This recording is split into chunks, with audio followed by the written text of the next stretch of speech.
afternoon. We completed, as a group, our ethical and legal issues PowerPoint. These issues are facing teachers today. Molly Cook, Bobby Hall, and myself, Sydney White, created this PowerPoint for new teachers. Here are a list of ethical issues that a lot of teachers face today. They include, but are not limited to, things like dress code and plagiarism and incompetence. Unfortunately, people have different views on things like dress code, plagiarism, immoral conduct, and incompetence. And it's very, very important for administrators to make sure that their new teachers and all of their hires are on the same page. Professional conduct. It's outlined in the Alabama State Ethics. Under ethical conduct, professional behavior, professional speech, polite collegial relations, and proper supervision are all listed. Some examples of unethical conduct might be harassment, profanity, violence, and neglect. Unfortunately, some teachers do not agree with how things should be handled and what is considered harassment, or they may believe that some profanity in the classroom is acceptable.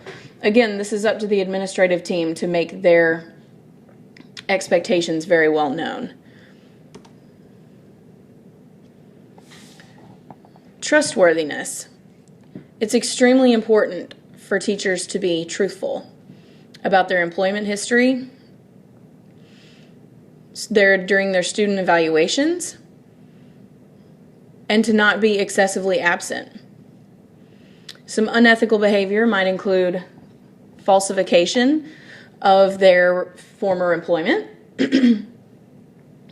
maybe showing favoritism or disliking students for wrong reasons during their evaluations, and being dishonest about their absences.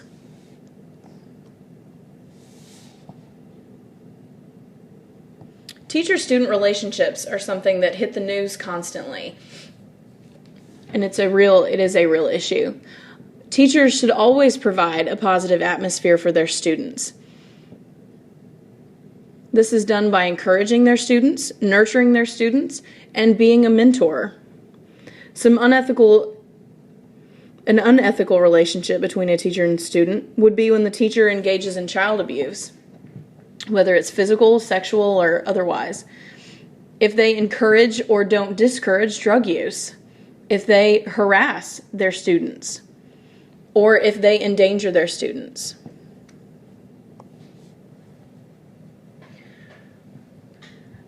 This is also a conduct that's been in the news lately, for several years. It's very easy for teachers to accept gifts from parents. I know that I have a lot of parents try to give me gift cards or ask me what I want for Christmas, and it's very, very difficult to say no, especially when they're excited to give their teacher something for Christmas or for the end of the year. It is absolutely unethical for teachers to solicit gifts or solicit money. We as teachers cannot tutor our students that are assigned to us.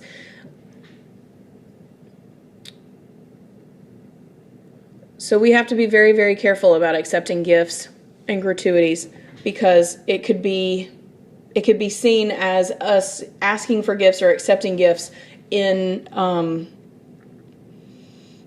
order to give the students better grades. Confidentiality. We as teachers have to keep student information very confidential. It is extremely easy to get frustrated with a student and want to vent with a colleague, or just think it's harmless talking about a student's disability or an IEP, etc., and ask teachers about, well, what would you do in this situation, or have you had this student before? But we have to be very, very aware that information regarding IEPs and other personal information should be kept confidential. And with that, proper storage of those sensitive materials, those red folders that we're giving out every single year that include IEP information, personal information, etc., all in 504 plans, all of those materials have to be locked up at all times. It would be devastating if a student went through another student's file and found out information and leaked it to other students. It would be absolutely horrible. Unethical, with regards to confidentiality, something that would be unethical is revealing this information. And moving away from IEPs and 504 plans, misuse of standardized testing, making sure that we're not, that we don't misuse standardized testing, and that we do not have a complete disregard for state and local agreements. When teachers are hired, we enter a contract, and those contracts are very, very important. Most people don't even read their contracts, but it is very, very important to understand what you're actually entering into so you don't abandon the contract or, without even knowing it, refusing to carry out duties that your contract requires. We should absolutely respect local contracts. I know in mine it says at the very bottom, and teachers will do anything else that the principal deems necessary. This can be as small as morning duty and as large as keeping sensitive materials locked up. It's just from one end of the spectrum to another, it's very, very essential. Some legal issues that teachers face today: student confidentiality, which we've discussed, misuse of funds. I know at my school we are trusted to use our funds properly, to buy things that our students need and not for our own personal gain. And then other things that we need to be aware of, and we need to go through professional development to know how to handle these things.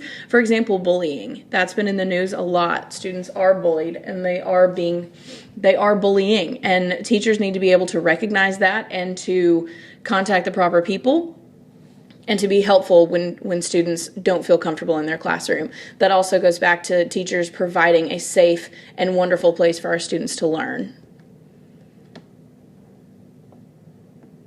These are some unlawful acts that as teachers we have to make sure that this isn't us. Again, misuse of funds, like we discussed earlier, making sure that we're not convicted of any felonies, no use of narcotics on school premises, and if we do see students doing so, reporting it to the proper people, etc., etc.